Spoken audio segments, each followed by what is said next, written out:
Shalom Bapak Ibu yang terkasih di dalam Tuhan.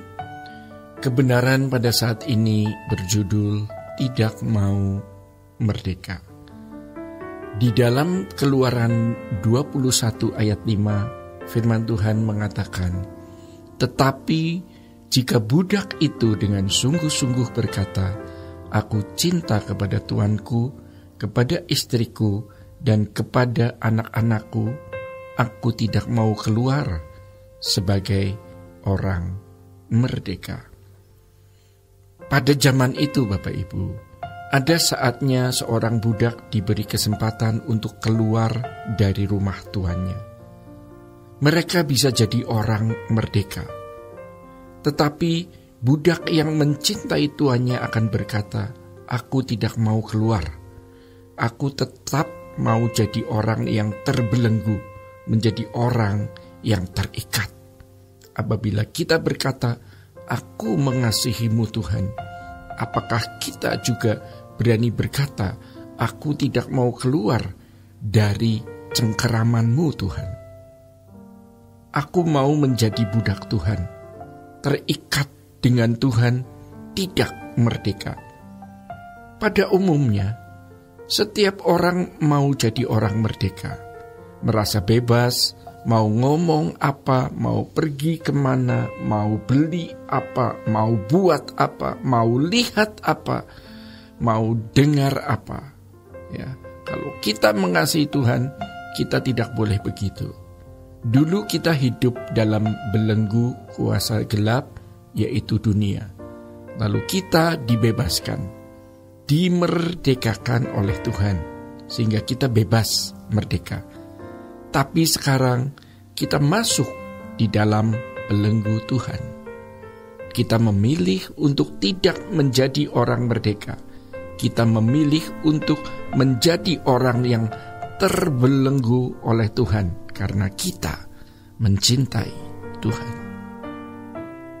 Tuhan sedang menunggu kita untuk punya kesucian puncak, untuk rendah hati. Kalau kita menjadi orang terbelenggunya Tuhan, maka Ia akan membawa kita di kerajaannya. Ayat selanjutnya mengatakan, maka haruslah tuannya itu membawanya menghadap Allah, lalu membawanya ke pintu atau ke tiang pintu, dan tuannya itu menusuk telinganya dengan penusuk, dan budak itu bekerja pada tuannya untuk seumur hidup. Ditindik sebagai tanda bahwa dia menjadi orang yang tidak merdeka. Dan ditindik itu dilukai, bahkan bisa sampai sakit. Sebagai umat perjanjian baru, kuping kita tidak ditindik seperti para budak di zaman itu. Tetapi hati kita yang ditindik, hati yang remuk, brokenness. Jadi begitu kita berdoa, pecah hati kita, remuk Bapak Ibu. Hati pecah karena perasaan melankolis itu beda dengan hati pecah karena Tuhan. Keberagamaan atau bertuhan itu benar-benar sangat personal, sangat-sangat pribadi. Artinya, bukan hanya orang lain tidak boleh atau tidak perlu mencampuri, tetapi juga setiap individu harus sungguh-sungguh mengalami perjumpaan dengan Allah dalam interaksi yang benar-benar spesial, benar-benar khusus, sesuai dengan keberadaan setiap individu itu unik. Di jagat raya ini tidak ada dua orang yang sama persis, apalagi tiga. Setiap orang memiliki DNA yang tidak ada kesamaannya dengan DNA siapapun di jagat raya ini, kapanpun dan dimanapun. Maka hubungan antara Sang Khalik, Sang Pencipta dengan individu tersebut juga khusus. Dan itu jika benar-benar terbangun, sungguh tidak ternilai. Allah memiliki rancangan untuk setiap individu, dan Allah menghendaki rancangan itu terwujud atau terrealisir. Bagaimana Allah sebagai Bapa memiliki hubungan yang unik, yang istimewa dengan setiap individu itu? Lebih erat, lebih istimewa dari hubungan antara majikan dengan budak. Dalam hal ini harus dihayati bahwa setiap individu itu sangat berharga. Bukan hanya memiliki kekekalan, ya. Namun setiap individu juga memiliki keunikan, dan Allah yang tidak terbatas bisa mengimbangi keunikan setiap individu berapapun jumlahnya. Setiap kita dirancang oleh Tuhan. Keunikan kita telah dirancang oleh Allah.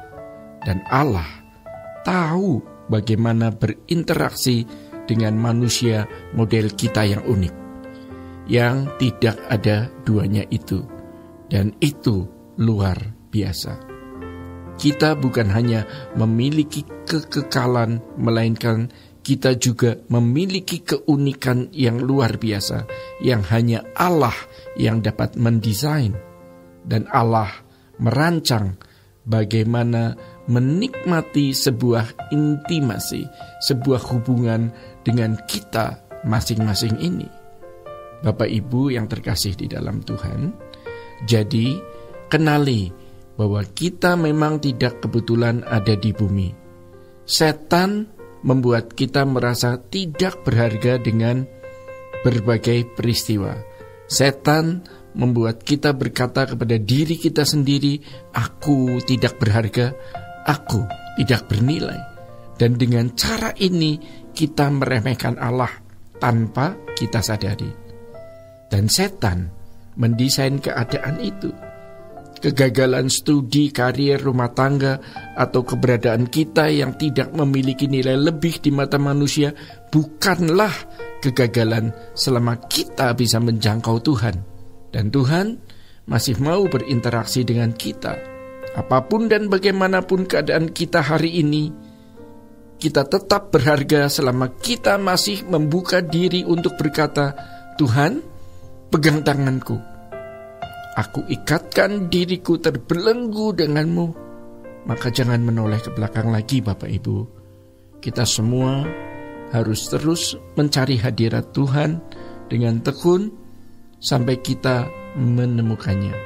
Mari jadilah orang yang merdeka dari dunia, tapi terbelenggu oleh Tuhan.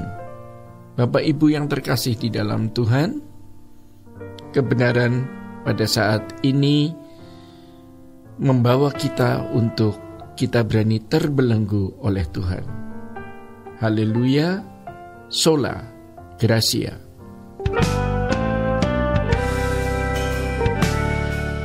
Renungan Truth versi audio dapat diunduh melalui truth.id/voice. Informasi lebih lanjut silakan menghubungi 021 4584 2381. Tuhan Yesus memberkati.